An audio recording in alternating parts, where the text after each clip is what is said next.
Hey, my Legion, how y'all doing today?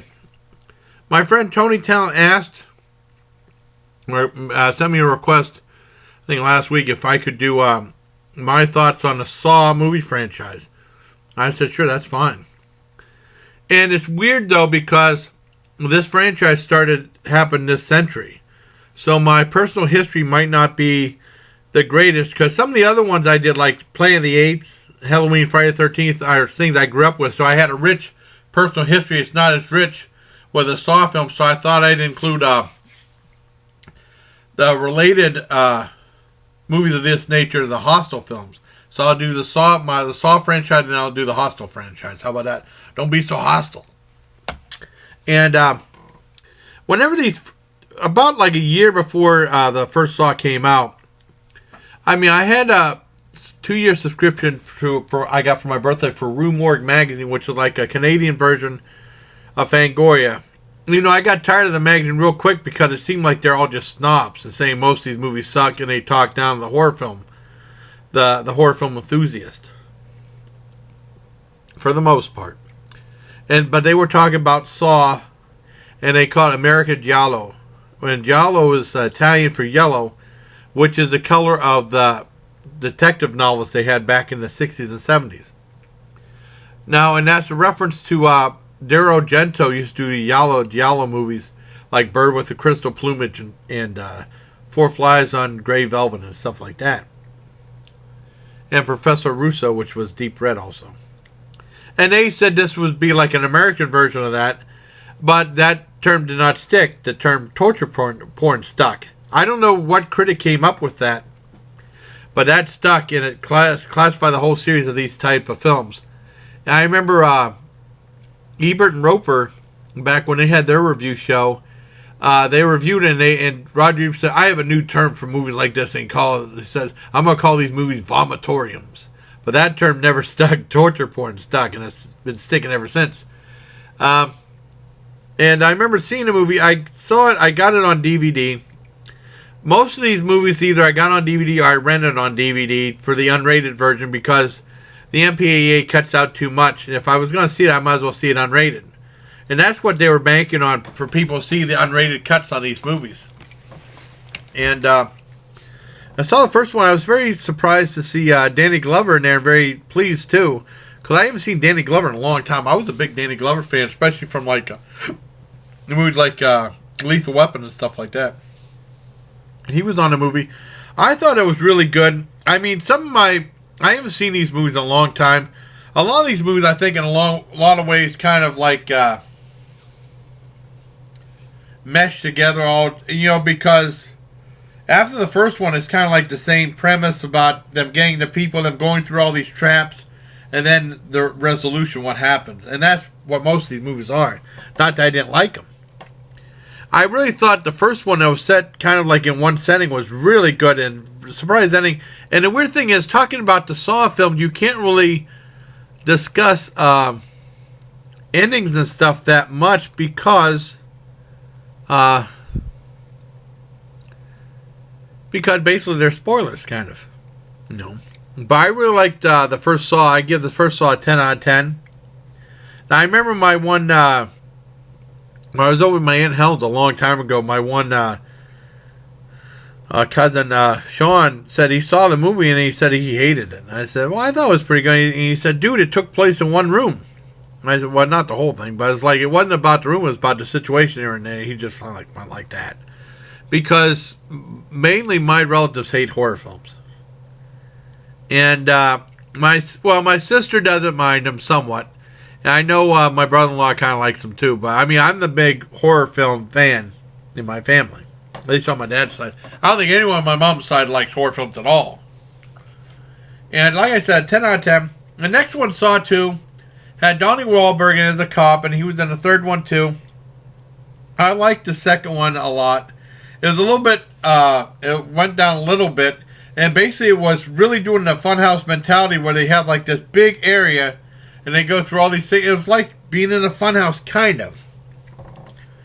And they had like the pit of needles. I remember on the making of thing, they said that they had they just had like one assistant removing the needles by hand and putting them in the pit, and then after a while, it's like after 2 hours, it wasn't enough, so they had like 3, 4, 5 people, and it took them a long time to fill up that pit. That had to be a very incredibly tedious job.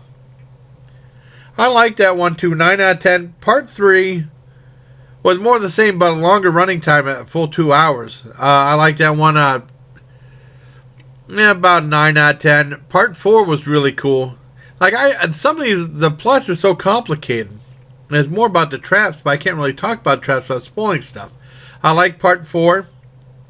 That gets probably gets a 9 out of 10. Now Part 5 is a big disappointment for a lot of people. Now there used to be a show called Real Talk. It was a late night movie review show. It was hosted by Jeremy Lyons and this British girl, very attractive, but she was a film snob. And she was saying the traps weren't that good in Part 5. And they weren't. And Part 5 was a letdown for a lot of the fans of the series. And then, talking about snob, I remember they reviewed Anvil, the story of Anvil. And Jeremy Lyons was saying, like, when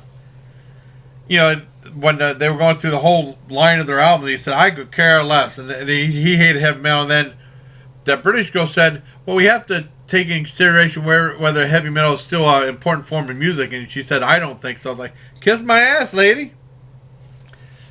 But she was very attractive, though. She was just a snob. And anyways, I can't remember her name. Anyways, Part 5 was real letdown. That gets a 7 out of 10. Part 6, they had like a thing on MTV where like whoever win would be in the next Saw film. I think that was Part 6. Part 6 was pretty decent, but it was like a little step up from Part 5. About an 8 out of 10. Then Saw 3D, which really puts things together, was really cool. I like that one. That's a 10 out of 10 for that one. And basically that's my history of the Saw films. It wasn't that enthralling, at least I don't think so. I want to include the Hostel films. Now, the very first Hostel film, Eli Roth was coming on the map because he just did Cabin Fever, which was a modest hit, and people were saying that this guy is pretty good for the genre. He knows what he's doing. And when he did Hostel was a great film. I remember when one friend said it had the look of a porno film. I don't know what kind of pornos you watch. But, I mean, it went through the whole thing where they had, like, that thing where, like, people would pay to kill Americans and stuff, like, or maim Americans. And it was a whole, and, like, different people, And it was like, Eli Roth said it was like his take on consumerism. That's why he justified all the gruesome events and stuff like that. And it was a great film, but the last act was very exciting and very, very thrilling. The escape and everything that happened, and that's what really, really pushed you on. I was on the edge of my seat. Very thrilling and exciting. The last half act, last 30 minutes or 40 minutes or something like that, were really, really good. I give that full on 10 out of 10. And as far as I'm concerned, Hostel is better than any of the Saw films and any of the other Hostel films, just because of that, how exciting and thrilling that was.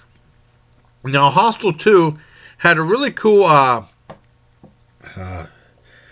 teaser trailer where it showed like this wall of all these weapons and stuff like that. I was like, oh man, this is going to be awesome. And then when you saw it, it was kind of good, but it doesn't really live up to that teaser trailer. And basically where they had like guys as heroes in this one, they're women in this one.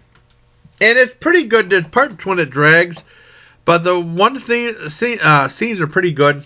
The one disturbing part was when they had like a Countess Bathory scene where this girl had this guy and she put like a sickle and she bathed in blood. That was actually disturbing. Oh, and the one disturbing part in the Saw films was, the only part that bothered me in part 1 where I think a guy had a girl, a lady and her little baby daughter. Well, little baby. I mean, maybe like, she might have been 6 or 7 or something like that. And they were terrified. He would listen to her heartbeat, and then he listened to the little girl's heartbeat. That bothered me some. And that British girl, I said was real snob, she said that was the only time she ever left the theater whenever that happened. So I almost forgot to mention that.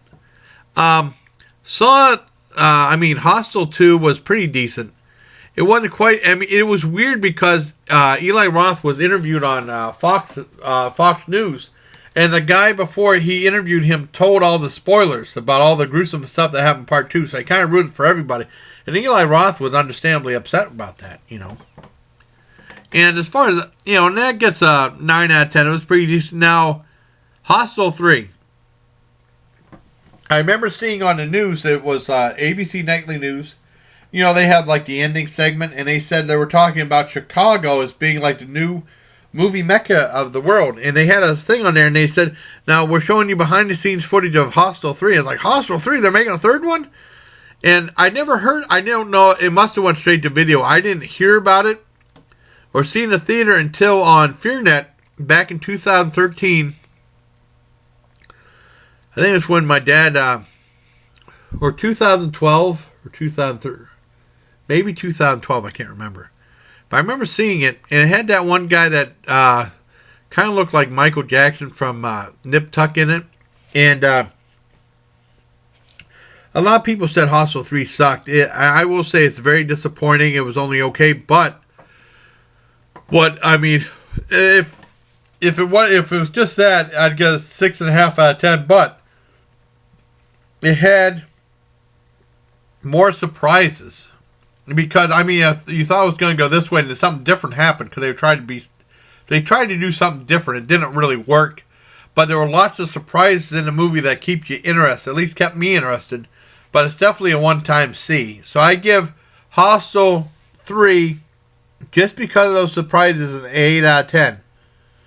And there you have it. That's my history of the Saw franchise and also the Hostel movie franchise. Now, there's supposed to be a Saw Legacy coming out sometime this year, and I'd like to see if I do. I'll do a review on that. But I want to thank Tony Talant for making me the awesome thumbnail for the movie. I hope you like this one. I mean, it's not as rich or as detailed as some of the other ones, but I think it's still a decent series. You know, just because these other ones like Halloween, Friday the 13th, I grew up with these movies. So there was more history in like for VHS, times at home and stuff. These now are just, you just rent them or watch them on DVD and that's about it.